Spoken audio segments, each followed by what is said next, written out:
6 ரிலீஜன்ஸை அறிவித்து அந்த ரிலீஜன் மக்கள் மட்டும் இந்தியாவுக்குள்ளே வந்த சிட்டிசன்ஷிப் தருவோம். அப்படி வராமல் ஒரு பர்டிகுலர் ரிலீஜன்லேருந்து வந்தால் தரமாட்டோங்கிறது வந்து நீங்கள் லாஜிக்கலாக சொல்கிறீங்க. அவங்க வந்து அங்கே மெஜாரிட்டி, இங்கே மைனாரிட்டின்னு. பட் இந்திய அரசியலமைப்பு சட்டப்படி ஒரு ரிலீஜனை நீங்கள் எக்ஸ்க்ளூட் பண்ணுறதுக்கு ஆட்சியாளர்களுக்கு உரிமை கிடையாது.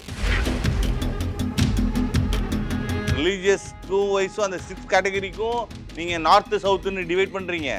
ரிலீஜன் வைஸும் பார்த்தாலும் மைனாரிட்டின்னு பார்த்தீங்கன்னா பங்களாதேஷில் முஸ்லீம் மெஜாரிட்டி, பாகிஸ்தானில் முஸ்லீம் மெஜாரிட்டி, ஆனால் மயன்மாரில் முஸ்லீம் மைனாரிட்டி தானே.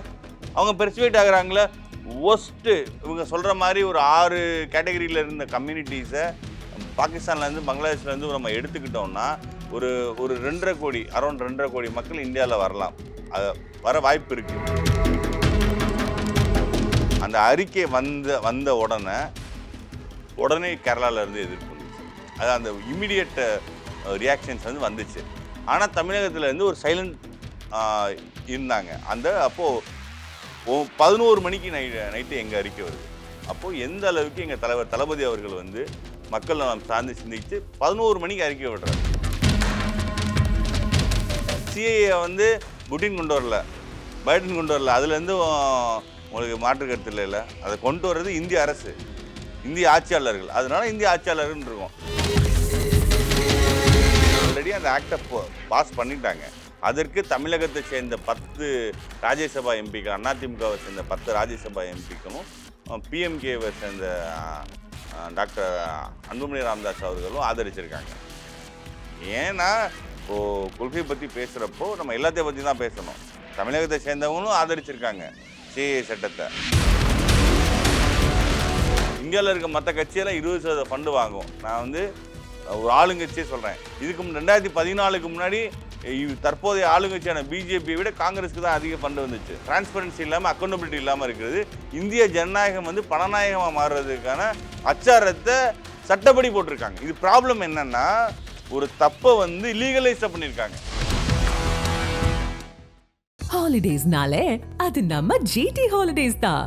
குவி, இந்தியாவின் தலை சிறந்த vernacular edtech brand, skilling everyone everywhere. தமிழக வெற்றி கழகம் சார்பாக சமீபத்தில் ஒரு அறிக்கை வந்திருக்கு. சிஏஏவை நாங்கள் எதிர்க்கிறோம் அப்படின்ட்டு. எதிர்க்கிறோம் அப்படின்ற வார்த்தை கூட அதில் இல்லை. ஏற்க முடியாது, தமிழக அரசு இதை அமல்படுத்தக்கூடாது தமிழ்நாட்டில் அப்படின்ட்டு. அந்த கண்டனம் அப்படிங்கிறது ரொம்ப ஸ்ட்ராங்காக கண்டனமாகவே இல்லையோ அப்படின்ற ஒரு கேள்வி எல்லார் மத்தியிலையும் இருக்குது. உங்களுடைய பார்வை என்ன? உங்களுடைய பதில் என்ன? சிஏங்கிற பாலிசி தமிழக வெற்றி கழகத்தின் சார்பாக வெளியிடப்பட்ட அறிக்கையில் சிட்டிசன்ஷிப் அமெண்ட்மெண்ட் ஆக்ட் மட்டும் இல்லை, அதுபோல் பிளவுவாத அஜெண்டாஸோட, அதாவது டிவிசிவ் அஜெண்டாஸோட எந்த சட்டம் வந்தாலும் ஏற்க முடியாதுன்னு சொல்லியிருக்கோம். அப்போது இங்கே வந்து பாலிசிஸ் தான் முக்கியம். இதே சிட்டிசன்ஷிப் அமெண்ட்மெண்ட் ஆக்டில் பல அமெண்ட்மெண்ட்ஸ் வந்துருக்கு. 1987 ராஜீவ்காந்தி அவர்கள் இருக்கப்போ வந்திருக்கு. 2008-10 அந்த டயத்தில் வாஜ்பாய் கவர்மெண்ட் இருக்கப்போ ஒரு தடவை அமெண்ட்மெண்ட் கொண்டு வந்திருக்காங்க. இது 4th அமெண்ட்மெண்ட்ஸ்ன்னு நினைக்கிறேன். பல அமெண்ட்மெண்ட்ஸ் வந்திருக்கு. இப்போ வந்து சிட்டிசன்ஷிப் அமெண்ட்மெண்ட் ஆக்டில் ரிலீஜியஸ் பேசிஸில் குறிப்பாக ரிலீஜியஸ் மைனாரிட்டியை பெர்சுவேட் பண்ணுற மோட்டிவில் இது இருக்குது. ஏன் அதை நம்ம அப்படி சொல்கிறோன்னா, இந்தியாங்கிறதுல ஈக்குவாலிட்டி பிஃபோர் லா ஆர்டிகல் 14க்கு இது வைலேஷன். ஏன் அப்படின்னா, ஒரு 6 ரிலீஜன்ஸை அறிவித்து அந்த ரிலீஜன் மக்கள் மட்டும் இந்தியாவுக்குள்ளே வந்த சிட்டிசன்ஷிப் தருவோம். அப்படி வராமல் ஒரு பர்டிகுலர் ரிலீஜன்லேருந்து வந்தால் தரமாட்டோங்கிறது வந்து நீங்கள் லாஜிக்கலாக சொல்கிறீங்க.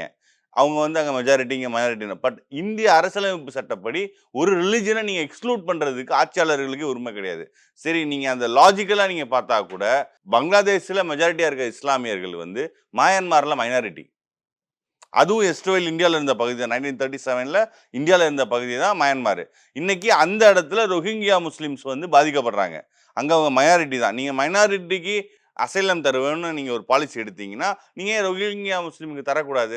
நான் சொல்கிற லாஜிக் புரியுதா? அங்கே மைனாரிட்டியாக இருந்தால் நாங்கள் அசைலம் தருவோம். ஏன்னா அது எஸ்ட்ரோயில் இந்தியாவை இருந்துச்சு. பாகிஸ்தான் எஸ்ட்ரோயில் இந்தியா, பங்களாதேஷ் எஸ்ட்ரோயில் இந்தியான்னு சொன்னீங்கன்னா மயன்மாரும் எஸ்ட்ரோயில் இந்தியா தான், ஸ்ரீலங்காவும் எஸ்ட்ரோயில் இந்தியா தான். அப்படி இருக்கிறப்போ நீங்கள் மயன்மார்லேருந்து வர்ற மைனாரிட்டிஸான இஸ்லாமியர்களுக்கு ரோஹிங்கியா முஸ்லீம்ஸுக்கு திறந்துருக்கணும்ல, தரல. அதே மாதிரி ஸ்ரீலங்கா எஸ்டிவல் இந்தியா தானே. இலங்கை தமிழர்கள் இன்னமும் முகாம்களில் எப்படி வதைப்படுறாங்க. நான்லாம் தென் மாவட்டத்தை சேர்ந்தவன். திருச்சியில் எவ்வளோ பேர், ராமேஸ்வரத்தில் எவ்வளோ பேர், ராமநாதபுரம் அந்த மண்டபம் கேம்ப்ல எத்தனை பேர், அவங்களுக்கெல்லாம் ஏன் சிட்டிசன்ஷிப் கிடையாது? குறிப்பாக இதில் ஹிந்துஸு, கிறிஸ்டின்ஸு, ஜெயின்ஸு, புத்திஸ்ட்டு அப்படின்னு சொல்லியிருக்கீங்க. இப்போ உங்க ஸ்ரீலங்காலேருந்து வர பெரும்பான்மையான அகதிகள் வந்து கிறிஸ்துவ தமிழர்களாவோ இல்லை இந்து தமிழராக தான் இருக்காங்க. அப்போ அந்த லாஜிக் படி பார்த்தீங்கன்னா இந்த 6க்குள்ளே வந்துடுறாங்களா அவங்க? அப்போது நீங்கள் ரிலீஜியஸ்க்கும் வைஸும் அந்த 6 கேட்டகரிக்கும் நீங்கள் நார்த்து சவுத்துன்னு டிவைட் பண்ணுறீங்க. ரிலீஜியன் வைஸும் பார்த்தாலும் மைனாரிட்டின்னு பார்த்தீங்கன்னா பங்களாதேஷில் முஸ்லீம் மெஜாரிட்டி, பாகிஸ்தானில் முஸ்லீம் மெஜாரிட்டி, ஆனால் மயன்மாரில் முஸ்லீம் மைனாரிட்டி தானே. அவங்க பெர்சுவேட் ஆகுறாங்களே. ஒஸ்ட்டு இப்போ லாஸ்ட் ஒரு 10 இயர்ஸில் எடுத்து பார்த்தீங்கன்னா ஒரு அந்த ரெஃப்யூஜியில் அந்த டீப்னஸ் பார்த்தீங்கன்னா அந்த அளவுக்கு பாதிக்கப்பட்டிருக்காங்க ரோஹிங்கியா முஸ்லீம்ஸ். ஒரு ஒரு ஹார்ட் கோர் வயலன்ஸுக்கு வந்து அவங்க பாதிக்கப்பட்டிருக்காங்க. அப்படி இருந்தும் அவங்கள ஏன் நீங்கள் ஏற்றுக்க மாட்டேங்கிறீங்க? இது ஒரு இஷ்யூ. 2வது இப்போ இவங்க சொல்கிற மாதிரி ஒரு 6 கேட்டகரியில் இருந்த கம்யூனிட்டிஸை பாகிஸ்தான்லேருந்து பங்களாதேஷ்லேருந்து நம்ம எடுத்துக்கிட்டோம்னா ஒரு ஒரு 2.5 கோடி அரௌண்ட் 2.5 கோடி மக்கள் இந்தியாவில் வரலாம். வர வாய்ப்பு இருக்குது. அந்த பாப்புலேஷனில் அவங்க இருக்காங்க. அந்த 2.5 கோடியில் ஒரு 1.5 கோடி வராங்கன்னு வச்சுக்கோங்க. அவங்கள என்ன பண்ண போகிறீங்க? அவங்க ஹிந்துஸாக இருக்கலாம், கிறிஸ்டினாக இருக்கலாம், ஜெயினாக இருக்கலாம், பார்சியாக இருக்கலாம். அந்த 6 கம்யூனிட்டியிலேருந்து கவர்மெண்ட் சொன்ன 6 கம்யூனிட்டியிலேருந்து ஒரு 1.5 கோடி பேர் உள்ளே வந்துடுறாங்கங்க. நீங்கள் சிட்டிசன் தந்துடுறீங்க. அவங்கள என்ன பண்ண போகிறீங்க? நான் கேட்குறதுக்கு பதில் புரியுதா? புரியுது. நீங்க 1.5 கோடி பேரை உள்ள கொண்டு இருக்கிறவங்களுக்கு 2 கோடி வேலை வாய்ப்பு தரேன்னு சொல்லிட்டு 10 வருஷம் ஆகிப்போச்சு. அந்த மாதிரி இது உங்களுக்கு எந்த விஷனரியும் கிடையாது. இன்னொரு அஜெண்டா, மக்களை பிரிக்கிறதுக்கு இன்னொரு அஜெண்டா. அதனால இந்த பிளவு இதை வந்து இந்த கவர்மெண்ட் அந்த கவர்மெண்ட் கிடையாது. இதே விஷயத்த இன்னொரு கவர்மெண்ட் செஞ்சாலும் எதிர்ப்போம். சிஐஏ கொண்டு வந்திருக்கீங்க, அடுத்து என்ஆர்சி கொண்டு வருவீங்க. அப்போ இந்த அஜெண்டா அடுத்து என்பிஆர் இந்த அஜெண்டா ஃபுல்லாக எதுக்குறோங்கிறோம். எங்ககிட்ட ஒரு பாலிசி கிளாரிட்டி இருக்கு. இந்த மாதிரி பிளவுவாத சக்திகளை பிளவுவாத அஜெண்டாஸை எதிர்க்கிறோம். இன்னொரு விஷயம், ஏன் அதை வந்து ஸ்டேட் கவர்மெண்ட் பற்றி நம்ம கோட் பண்ணியிருந்தோம்னா, சிபிஎம் முதல்வர் பினராயி விஜயன் ஏற்கனவே அவரும் தீர்மானம் நிறைவேற்றியிருக்கார் சட்டமன்றத்தில், கேரளா சட்டமன்றத்தில். அது மாதிரி தமிழக சட்டமன்றத்தில் தமிழக அரசும் நிறைவேற்றியிருக்காங்க. ஆன் த டே அந்த இம்ப்ளிமெண்ட் பண்ணுவோன்னு சொல்லி அறிவிப்பு அந்த ஆன் த டே சிபிஎம் முதல்வர் வந்து உடனே அறிவிச்சார், நாங்க இங்க இம்ப்ளிமெண்ட் பண்ண மாட்டோம் அப்படின்ட்டு. இங்கேயும் அறிவிச்சிருந்தாங்களே, நாங்க அதை இம்ப்ளிமெண்ட் பண்ண மாட்டோம். எங்க அறிக்கை 2019 இந்த சட்டத்தை நாங்க கொண்டு வர போறோம்ன்ற பேச்சுக்கள் கொண்டு வரும்போதே பார்லிமெண்ட்ரியில இந்த மசோதா தாக்கல் செய்யும் போதே நிறைய எதிர்ப்புகள் இருந்துச்சு. அப்பத்துல இருந்து இன்னைக்கு வரைக்கும் எதிர்ப்பு தானே கொடுத்துட்டு இருக்காங்க. 2019 அந்த அரசு ஆக்ட் கொண்டு வந்தாலும் அது இம்ப்ளிமெண்டேஷன் ஸ்டேஜுக்கு வரல. இம்ப்ளிமெண்ட் ஸ்டேஜ் வந்தது இப்பதான். அந்த அறிக்கை வந்த உடனே கேரளால இருந்து எதிர்ப்பு வந்துச்சு. அது அந்த இமிடியேட் ரியாக்ஷன்ஸ் வந்து வந்துச்சு. ஆனா தமிழகத்துல இருந்து ஒரு சைலண்ட் இருந்தாங்க. அப்போ 11 மணிக்கு நைட்டு எங்க அறிக்கை வருது. அப்போ எந்த அளவுக்கு எங்க தலைவர் தளபதி அவர்கள் வந்து மக்கள் நலம் சார்ந்து சிந்திச்சு 11 மணிக்கு அறிக்கை விடுறார். இது வந்து பிளவுவாத சக்திகளை எதிர்க்கிறோம். இந்த மாதிரி இதை வந்து கேரளா சக்திகள் கொண்டு வரும் சட்ட திருத்தங்களை ஏற்க முடியாது. இல்ல பிளவுவாத சக்தி அஜெண்டாஸ் எதுக்குறோம்னா அது இன்னைக்கு சிஐஏவா இருக்கலாம், நாளைக்கு இன்னொன்னா இருக்கலாம். இன் ஆல் த டிவிசிவ் அஜெண்டாஸை நாங்கள் எதிர்க்கிறோம் அப்படின்னு நாங்கள் பாலிசி டிசிஷன்ஸாக இதை நாங்கள் சொல்கிறோம். செகண்ட் திங் வந்து இதை தமிழ்நாடு சென்ட்ரிக்காகவும் நாங்கள் பேசுகிறோம். தமிழ்நாடு சென்ட்ரிக்காக சிபிஎம் முதல்வர் பினராயி விஜயன் அறிவித்த மாதிரி நீங்கள் இதை வந்து ஒரு உறுதியான ஆக்ஷன்ஸ் எடுக்கணும். ஏன் இதை சொல்கிறாங்கன்னா, சில பேர் சொல்கிறாங்க சிட்டிசன்ஷிப் வந்து சென்ட்ரல் சப்ஜெக்ட், இதில் நீங்கள் ஸ்டேட் எல்லாம் என்ன பண்ண முடியும்ன்ட்டு. அப்படி பார்த்தீங்கன்னா ஃபார்முலாஸும் சட்டப்படி பார்த்தா மத்திய அரசுக்கு உரிமை இருக்குது. நான் லீகலாக பேசுகிறேன். புரியுது. லீகலாக பார்த்தோம்னா ஃபார்முலா கொண்டு வரதுக்கு மத்திய அரசுக்கு உரிமை இருக்கா இல்லையா? ஏன் ரிப்பீல் பண்ணாங்க சொல்லுங்க. அதே மாதிரி ஜல்லிக்கட்டு விஷயம், ஜல்லிக்கட்டு படி பார்த்தா அவங்க ஜல்லிக்கட்டு அந்த சட்டப்படி பார்த்தா அது பண்ணது தப்பு கிடையாது. ஆனால் ஏன் ரிப்பீல் பண்ணாங்க? எவ்வளோ பெரிய அதிகார மையமாக இருந்தாலும் மக்கள் தான் ஜனநாயகத்தில் எஜமானர்கள். மக்கள் விரோத சட்டங்கள் மக்களாலே வீழ்த்தப்படும். அந்த அறிக்கையில மத்திய அரசு கொண்டு வந்த இந்த சிஏஏ சட்டத்தை நாங்க வந்து வன்மையா கண்டிக்கிறோம், ஏன் அந்த கண்டனம் இல்ல, அது கண்டனம் மாதிரியே தெரியலையே அப்படின்ற விமர்சனம் தானே எழுதுறதான் நான் கேட்கிறேன். சரி, இந்த சிஏஏ சட்டத்தை பைடன் கொண்டு வந்தாரா? நான் கேட்கறதுக்கு பதில் சொல்லுங்க. இந்த சிஏஏ சட்டத்தை பைடன் கொண்டு வந்தாரா? கிடையாது. புட்டின் கொண்டு வந்தாரா? கிடையாது. அப்புறம் மோடி அரசாங்கம். அப்புறம் சிஏஏ எதுக்குறோம்னா யாரை எதுக்குறோம்னு அர்த்தம்? அந்த அளவுக்காக அரசியல் தெரியாம இருக்காங்க எல்லாரும். எங்க தளபதி அவர்கள் 11 மணிக்கு அறிக்கை விடுறாங்க. எந்த அளவுக்கு ஒரு கிளாரிட்டியோட டிஸ்கஸ் பண்ணி நம்ம சமூக சார்ந்த ஒரு புரிதல் இருந்துச்சுன்னா, நாங்க இந்த கொள்கையே எதிர்க்கிறோங்கிறோம். இன்னைக்கு சிஏன்னுவாங்க, நாளைக்கு இன்னொன்னுவாங்க, இன்னொன்னு அது ஃபுல் ஆன் த பேப்பர்ல இந்த பிளவுவாத அஜெண்டாஸ் எல்லாத்தையும் எதிர்க்கிறோம்னு இருக்கோம். இத வந்து சிஏஏ வந்து புட்டின் கொண்டு வரல. பைடன் கொண்டு வரல. அதுலேருந்து உங்களுக்கு மாற்று கருத்து இல்லைல்ல. அத கொண்டு வர்றது இந்திய அரசு. இந்திய ஆட்சியாளர்கள். அதனால இந்திய ஆட்சியாளர்கள்ன்னு இருக்கும். கவர்ன்மெண்ட் தாங்க பெர்பேச்சுவேட். ஒண்ணு புரிஞ்சுக்கங்க. இன்னைக்கு ஒருத்தர் ஆட்சியில இருக்கலாம். நாளைக்கு இன்னொருத்தர் ஆட்சிக்கு வரலாம். கட்சிகளும் மாறும். ஆனா கவர்ன்மெண்ட் ஆஃப் இந்தியாங்கிறது பெர்பேச்சுவேட் பாடி. கவர்ன்மெண்ட் ஆஃப் இந்தியாங்கிறது எப்பவுமே பெர்பேச்சுவேட் பாடி. நம்ம ராஜ்யவர்தன அக்ரீமெண்ட் நம்ம ஸ்ரீலங்கா இஷ்யூலே பார்த்தோம். கவர்ன்மெண்ட் ஆஃப் இந்தியாங்கிறது தான் பெர்பேச்சுவேட் பாடி. அப்ப ராஜீவ்காந்தி அந்த அக்ரீமெண்ட் போட்டாரு. இன்னைக்கு 2014ல போய் மோடி என்ன பேசுறாருங்க? அந்த அக்ரீமெண்ட் இம்ப்ளிமெண்ட் பண்ணுங்கன்னு சொல்றாங்க. இதுல நீ என்ன புரிஞ்சுக்கலாம்னா, கவர்ன்மெண்ட் ஆஃப் இந்தியாங்க பெர்பேச்சுவேட் பாடி, அது நல்ல கொள்கைனாலும் சரி, சிஏஏ மாரி பிளவுவாத கொள்கைனாலும் சரி, அந்த கொள்கை கன்டின்யூ ஆயிட்டே இருக்கும் அவங்க அடுத்தடுத்த கவர்ன்மெண்ட்ல. அதனால தான் நம்ம அரச பேசுறோம். இந்திய அரசுன்னு பேசுறோம். இந்திய அரசுன்னு பேசுறது ஏன்னா, இந்த கொள்கை வந்து அடுத்து வர அரசுகள்ல இன்ஃப்ளூயன்ஸ் பண்ணக்கூடாது. இன்னைக்கு நீங்க ஒரு விஷயத்த ஸ்டார்ட் பண்ணிட்டு போயிட்டீங்கன்னா, அடுத்தடுத்த கவர்ன்மெண்ட் அத அடுத்தடுத்த ஸ்டெப்புக்கு கொண்டு போவாங்க. அதனால தான் இந்திய அரசு அப்படின்னு பேசுறோம். பிஜேபி கவர்மெண்ட் இன்னைக்கு இருக்கு. எந்த பிலோ த ஸ்கை எதுவுமே சேஞ்ச் இல்லாம கிடையாது. எல்லாமே மாற்றத்துக்குரியது. அதனால நேத்து காங்கிரஸ் இருந்தாங்க. காங்கிரஸ் 50 ஆண்டுகள் ஆண்டாங்க. அதுக்காண்டி இந்தியால கற்பு கொடி காலத்துக்கும் நாங்க தான் இருப்போம்னு அவங்க எப்பவுமே பேசல. இன்னைக்கு பிஜேபி இருக்காங்க. நாளைக்கு ஆட்சி மாறும். பிரச்சனை என்னன்னா மாறுமா? மாறும். ஏன் உங்களுக்கு எதுவும் இல்லங்க, ரிசர்வேஷன்ஸ் இருக்கா? ஒப்பீனியன் போல் எல்லாத்துலயுமே வந்து பிஜேபி தான் திரும்ப வரும்னு மாறும் சொல்றாங்க. மீன்ஸ் மேபி ஃபியூச்சர்ல. நான் என்ன சொல்றேன்னா, அ ஒரு எந்த ஒரு விஷயமுமே ஒரு நேச்சர் படி நான் சொல்றேன். மாற்றத்துக்கு உட்பட்டது தான். அப்போ நீங்க என்ன சொல்ல வர்றீங்க? கற்புக்குடி காகத்துக்கும் இந்தியால ஒரே அரசு இருக்குன்னு சொல்ல வர்றீங்களா? இல்ல, இல்ல. அப்படி சொல்லல. கேட்கிறேன். நான் அந்த விஷயத்த தான் சொல்றேன். இப்ப நான் ஏன் வந்து ராஜஜெயவர்தன அக்ரீமெண்ட்லாம் நான் பேசி சொல்றேன்னா, இந்திய அரசோட கொள்கை அது. அந்த ஸ்ரீலங்கன் இஷ்யூல நம்ம இன்டர்ஃபியர் ஆனது இந்திய அரசோட கொள்கை. இங்க வந்து ஆம், ஆ, ராஜீவ் அவர்களா, முன்னாள் பிரதமர் ராஜீவ் அவர்களா, இல்ல வாஜ்பாயா, மன்மோகன் சிங்கா, மோடியாங்கிறது மேட்டர் கிடையாது. அங்க கவர்ன்மெண்ட் ஆஃப் இந்தியாவோட பாலிசி தான். அந்த மாதிரி இது கவர்ன்மெண்ட் ஆஃப் இந்தியாவோட பாலிசி. சிட்டிசன்ஷிப்ங்கிறது மத்திய அரசோட அந்த அளவுக்கு இது மத்திய அரசோட சென்ட்ரல் சப்ஜெக்ட் லிஸ்ட்ல வருது. அந்த மத்திய அரசு முடிவு பண்ண 97 சென்ட்ரல் சப்ஜெக்ட்ல இதுவும் வருது. அப்ப நம்ம அந்த அளவுக்கு புரிதல் இல்லாம இருக்கலாம். ஆனா மக்கள் விரோத சட்டங்கள மத்திய அரசே செஞ்சாலும் தப்பு தான். அதை எதிர்க்கிறோம்னு சொல்றோம். எலக்ஷன் நெருங்கிக்கிட்டு இருக்கக்கூடிய நேரத்துல மத்திய அரசா இருந்தாலும் சரி, மாநில அரசா இருந்தாலும் சரி, எதிர்க்கிறதுல தமிழக வெற்றிக் கழகத்துக்கு எந்த ஒரு தயக்கமும் இல்ல அப்படிங்கிறது புரியுது.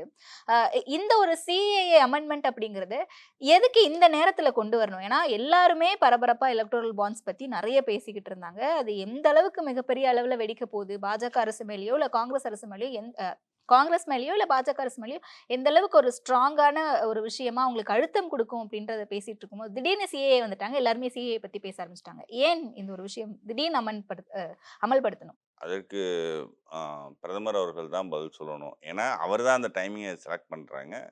அ அ விஷயம் என்னன்னா, ஆல்ரெடி அந்த ஆக்ட்ட பாஸ் பண்ணிட்டாங்க. அதற்கு தமிழகத்தை சேர்ந்த 10 ராஜ்யசபா எம்பிக்கள், அதிமுகவை சேர்ந்த 10 ராஜ்யசபா எம்பிக்களும், பிஎம்கேவை சேர்ந்த டாக்டர் அன்புமணி ராமதாஸ் அவர்களும் ஆதரிச்சிருக்காங்க. ஏன்னா, இப்போ கொள்கை பத்தி பேசுறப்போ, நம்ம எல்லாத்தையும் பத்தி தான் பேசணும். தமிழகத்தை சேர்ந்தவங்களும் ஆதரிச்சிருக்காங்க. சிஏஏ சட்டத்த. அப்போ அந்த அடிப்படையில இத நாங்க எதிர்க்கிறோம் அப்படின்னு நாங்க உறுதியா நிக்கிறோம். புரியுது. எலக்டோரல் பாண்ட்ஸ் பத்தி நீங்க என்ன நினைக்கிறீங்க? தேர்தல் பத்திர முறையே ரத்து செய்திருக்காங்க. எஸ்பிஐக்கு இந்த கால அவகாசம் குடுத்து இதுக்குள்ள குடுக்கணும் அப்படின்னு சொல்லியும், அவங்க நேரம் எக்ஸ்டெண்ட் பண்ணாங்கல்ல. அந்த நேரம் எக்ஸ்டெண்ட் பண்ணத தள்ளுபடி பண்ணிட்டாங்க உச்சநீதிமன்றம் அப்படின்னாலும், ஏன் அந்த ஒரு எக்ஸ்டென்ஷன் கேட்கணும்? இதுல ஏதாவது குளறுபடி இருக்கா? அத நீங்க எப்படி பார்க்குறீங்க? குறிப்பா சொல்லணும்னா, இன் எலக்ட்ரல் பாண்ட்ஸே வந்து நான் பல பேட்டிகள்ல நியூஸ் 7லலாம் பேசுறப்ப சொன்னேன். பொலிட்டிக்கல் பார்ட்டிஸ் வந்து ஊழல லீகலைஸ் பண்ணியிருக்கு. எலக்ட்ரல் பாண்ட்ஸ் மூலமா அப்படின்னு நான் சொன்னேன். இது என்னோட கருத்து. என்னோட தனிப்பட்ட கருத்து. ஏன் நான் அத அப்படி சொன்னேன்னா, நீங்க ஒரு டிரான்ஸ்பரன்சியே இல்ல. நீங்க யார்ட்ட வேணாலும் பொலிட்டிக்கல் பார்ட்டிக்கு ஃபண்ட் பண்ணலாம். அது தப்பு கிடையாது. ஜனநாயகத்துல அங்கீகரிக்க முடியும். ஆனா நான் ரிவீல் பண்ண மாட்டேன் அப்படின்னு சொல்றது தான் சஸ்பெக்ட் தருது. நான் வெளிப்படையா இந்த சோ அண்ட் சோட்ட நான் இவ்வளோ அமௌண்ட் வாங்கினேன். இவங்க எனக்கு பார்ட்டிக்கு ஃபண்ட் பண்ணாங்கன்னு சொல்ல ஆ நீங்க மாட்டீங்கன்னா, அதுல டிரான்ஸ்பரன்சி இல்ல, உங்களுக்கு அக்கவுண்டபிலிட்டி இல்ல. அப்படி பார்த்தீங்கன்னா இந்தியாவில் டெமோக்ரஸின்னு சொல்கிறோம். ஒரு கட்சி 80% ஃபண்டு வாங்கும். இந்தியாவில் இருக்க மற்ற கட்சியெல்லாம் 20% ஃபண்டு வாங்கும். நான் வந்து ஒரு ஆளுங்கட்சியே சொல்கிறேன். இதுக்கு 2014க்கு முன்னாடி தற்போதைய ஆளுங்கட்சியான பிஜேபியை விட காங்கிரஸுக்கு தான் அதிக ஃபண்டு வந்துச்சு. அப்போ ஆளுங்கட்சி பிஜேபி கிடையாது. யூபிஏல காங்கிரஸ்.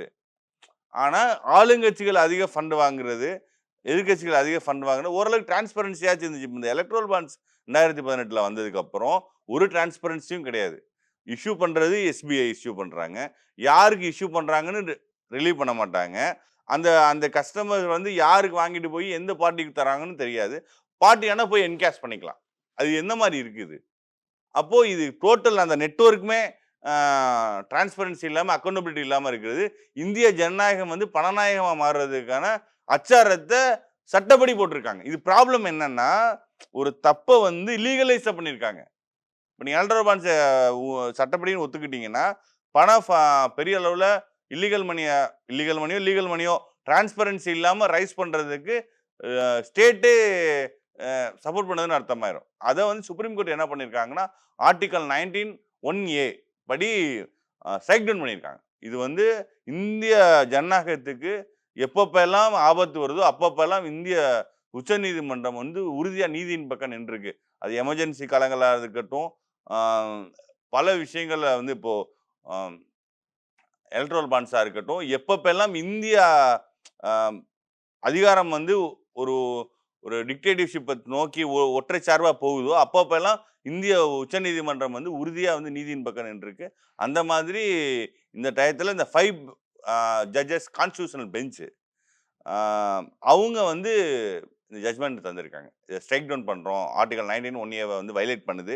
ஃபண்டமெண்டல் ரைட்ஸ வயலேட் பண்ற எந்த ஒரு சட்டமும் ஸ்ட்ரைக் டவுன் பண்றதுக்கு அ சுப்ரீம் கோர்ட்டுக்கு உரிமை இருக்கு. ஆனா பேசிக் செக்ஷன் ஆஃப் த கான்ஸ்டிடியூஷன்னு ஆல்ரெடி கேசவானந்த பாரதி கேஸ்ல குடுத்துருக்காங்க. அத வயலேட் பண்ணாவே சுப்ரீம் கோர்ட் அத வந்து ஸ்ட்ரைக் டவுன் பண்ணிருவாங்க. அப்ப நீங்க மெஜாரிட்டி இருக்குங்கிறதுக்காண்டி நீங்க என்ன வேணா பண்ணலாம் அப்படிங்கிறதுக்கு வந்து ரூல் ஆஃப் லா கிடையாது. இந்திய அரசியலமைப்பு தான் இந்தியா வாழுது. ஆட்சியாளர்கள் வருவாங்க, போவாங்க. அதனால இந்த மாதிரி டிரான்ஸ்பரன்சி இல்லாம, அக்கவுண்டபிலிட்டி இல்லாம நீங்க பணம் வாங்குறது வந்து இந்திய ஜனநாயகத்த பணநாயகமா மாத்துறதுக்கு தான் வழிவகுக்கும். ஆ இதுல வந்து ஒரு புரோஆக்டிவா ரெவல்யூஷனரி ஆக்ஷன் எடுத்த சுப்ரீம் கோர்ட்டுக்கு எங்களோட மனமார்ந்த நன்றி. இந்த ஒரு காமன் பாலிடிக்ஸ நான் ஏன் உங்ககிட்ட கேட்டேன் அப்டின்னா, தமிழக வெற்றி கழகத்தினுடைய பொலிட்டிக்கல் ஸ்ட்ராட்டஜிஸ்ட்டா இருந்து, தமிழக வெற்றி கழகத்தினுடைய அஃபிஷியல் ஸ்போக்ஸ் பெர்சனா நீங்க இருக்கீங்க. இன்னைக்கு வீர விக்னேஸ்வரனுக்கு தெரிஞ்ச இந்த புரிதல், இந்த ஒரு அரசியல் அப்டிங்கிறது, அடிமட்ட தொண்டர்கள் வரைக்கும் உறுப்பினர் சேர்க்கை நடந்துகிட்டு இருக்கு. அப்ப அந்த அடிமட்ட தொண்டர்கள் வரைக்கும் இந்த விஷயங்கள் இவ்ளோ அழகா நெறியாளுமை தன்மையோட அரசியல் பேசக்கூடிய பக்குவம் கட்சியில சேரக்கூடிய தொண்டர்கள் எல்லாருக்குமே இருக்குமா? உறுப்பினர்களுக்கு? இல்ல கண்டிப்பா நீங்க பார்த்தீங்கன்னா, எங்க வெரி யங் பிளட். நீங்க நான் ப்ரவுட்லி சொல்லலாம். எங்க தளபதி அவர்கள ஏத்துக்கிட்டு, ஒரு யங் ஃபயர் பிராண்ட் பிளட்ஸ் வந்து எங்க கூட இருக்காங்க. எல்லாமே எதையுமே எதிர்பார்க்காம, புரோஆக்டிவா சொசைட்டிக்கு சர்வீஸ் பண்ண தயாரா இருக்காங்க. நீங்க வந்து சின்ன சின்ன விஷயங்கள் ஹியர் அண்ட் தேர் நடக்கலாம். பட் அ அந்த ஹோல் பார்த்தீங்கன்னா, அவங்க வந்து சொசைட்டிக்கு சர்வீஸ் பண்ண தயாரா இருக்காங்க. தன்னோட சொந்த பணத்த செலவு பண்ணி மக்களுக்கு பணியாற்ற தயாரா இருக்காங்க. படிப்பகம், பயிலகம், குருதியகம், விலியகம்னு சொல்லி மக்கள் பணி செய்ய தயாரா இருக்காங்க. 20 வயசு, 30 வயசு பசங்க. இந்த ஒரு ஒரு புரோஆக்டிவான சொசைட்டி கன்ஸ்ட்ரக்டிவா ஒர்க் பண்ண தயாரா இருக்காங்க. அந்த மாரி ஒரு யங் பிளட்ட, ஒரு யங் ஃபோர்ஸ வந்து தளபதி அவர்கள் வந்து உருவாக்கி வச்சிருக்காங்க. நீங்க எதிர்பார்க்கிறத விட அ ரொம்ப ஒரு மெச்சூர்டான ஒரு பொலிட்டிக்கல் ஃபோர்ஸா தமிழக வெற்றி கழகம் உருவாகும். நிச்சயமா. ஏன்னா, ஒரு சிலருக்கு மட்டும் தான் அந்த அரசியல் புரிதல் இருக்கும் அப்படின்ற பட்சத்துல, கட்சியில உறுப்பினர் சேர்க்கை ரொம்ப வேகமா நடந்துகிட்டு இருக்கு. 50,00,000 உறுப்பினர்கள் சேர்ந்துட்டாங்க அப்படின்ற பேச்சுக்கள் வந்துகிட்டு இருக்கு. எக்ஸாக்ட்டா நம்பர்ஸ் தெரியல. ஸோ இப்படி இருக்கும்போது, அவங்கள இன்னும் மேலும் அரசியல் படுத்துறதுக்கான வழிகள் ஏதாவது நடந்துகிட்டு இருக்கா கட்சியில? இல்ல. கண்டிப்பா இப்போதைக்கு உறுப்பினர் சேர்க்கை நடக்குது. கட்சிய கட்டமைக்கிற பணிகள் போயிட்டுருக்கு. அடுத்தடுத்து எங்க தலைவர் அவர்களும், பொதுச்செயலாளர் அவர்களும் வழிகாட்டுதலின் பேர்ல அடுத்தடுத்த பணிகள் நடக்கும். அ கட்சியில வந்து ஆர்கனைசேஷனா ஸ்ட்ரெங்தன் பண்ணதுக்கப்புறம், அந்த அரசியல் பொலிட்டிக்கல் கிளாஸஸ், பொலிட்டிக்கல் எக்ஸ்பீரியன்ஸ் தர ஃபங்ஷன்ஸ்லாம் கண்டிப்பா நடக்கும். நீங்க புரிஞ்சுக்கங்க. பசங்க யங் பிளட்ஸ் ஈஸியா ட்ரெயின் பண்ணிடலாம். சுடுமனை தான். அதுதான் கேக்குறேன். ஏன்னா வரவங்க எல்லாருக்குமே இந்த தெளிவான புரிதல் இருக்குமான்னு தெரியாது. ஆனா அரசியல்ல வந்து ஏதோ பண்ணணும் அப்படின்ற ஒரு உத்வேகம் மட்டும் இருக்கும். கண்டிப்பா அவங்கள எப்படி சொல்றேன். நெருப்படுத்த இது போறீங்க? ரொம்ப ஒரு லாங் பிக் டாஸ்க் கிடையாது. என்ன பொறுத்தவரையும் பொலிட்டிக்கலா நீங்க வந்து சர்வீஸ் பண்ணணுங்கிற ஒரு எய்ம் இருந்துச்சு. பப்ளிக் லைஃப்ல இன்ட்ரெஸ்ட் இருந்துச்சு. நீங்க அதுக்காண்டி ஆ ஒரு இனிஷியல் ஸ்டேஜ்ல உண்மையிலேயே டஃப்பா தான் இருக்கும். அத மறைக்கிறதுக்கு இல்ல. பாலிடிக்ஸ்ல நெறைய கத்துக்க வேண்டியிருக்கும். நெறையா நெருக்கடிகள சந்திக்க வேண்டியிருக்கும். எல்லாத்துக்கும் தயாரா நீங்க இறங்கி நீங்க மக்களுக்காண்டி ஒர்க் பண்ணீங்கன்னா, நெறைய விஷயங்கள நீங்க ஷார்ட் ஸ்பான்ல ஒரு 2, 3 இயர்ஸ்லயே உங்களுக்கு ஒரு அவுட்லைன் தெரிஞ்சிரும். அதுக்காண்டி நீங்க பெரிய மெச்சூர்ட் ஆயிருவீங்கன்னு நானே லேர்னிங் ப்ராசஸ்லாம் இருக்கேன். நான் பெரிய மெச்சூர்டான ஆள் கிடையாது. நானே லேர்னிங் ப்ராசஸ்லாம் இருக்கேன். அது மாரி என்னோட எக்ஸ்பீரியன்ஸ நான் சொல்றேன். நீங்க கமிட்டடா நீங்க ஒர்க் பண்ணீங்கன்னா, உங்களுக்கு ஒரு அவுட்லைன் தெரிஞ்சிரும். எல்லா இஷ்யூஸ்ல நம்ம நாட்டுல என்ன நடக்குது? நம்ம பார்ட்டியோட ஸ்டாண்ட் என்ன? நம்ம நாடு எத நோக்கி போயிட்டுருக்கு? நம்ம என்ன பணி பண்ணணும்? மக்களோட நிலைமை என்ன? மக்கள் நம்மகிட்ட என்ன எக்ஸ்பெக்ட் பண்றாங்கன்னு, பாலிடிக்ஸ் பத்தின ஒரு அவுட்லைன் கிடைச்சிரும். அதனால பெரிய பிக் டாஸ்க்லாம் இல்ல. தலைவர் தளபதி அவர்கள் வந்து எல்லாத்தையும் கன்ஸ்ட்ரக்டிவா பிளான்டா பண்றாரு. அ எங்க தோழர்களுக்கும் பொலிட்டிக்கலா அவேர் பண்ணுவாரு. நெறைய விஷயம் பகிர்ந்துக்கிட்டீங்க. தொடர்ந்து எலக்ஷன் முடிஞ்சு நம்ம இன்னும் நெறைய விஷயங்கள பகிர்ந்துக்கலாம். Thank you so much. ஹாலிடேஸ்னாலே அது நம்ம ஜிடி ஹாலிடேஸ் தான். GUI, இந்தியாவின் தலைசிறந்த vernacular edtech brand, skilling everyone everywhere.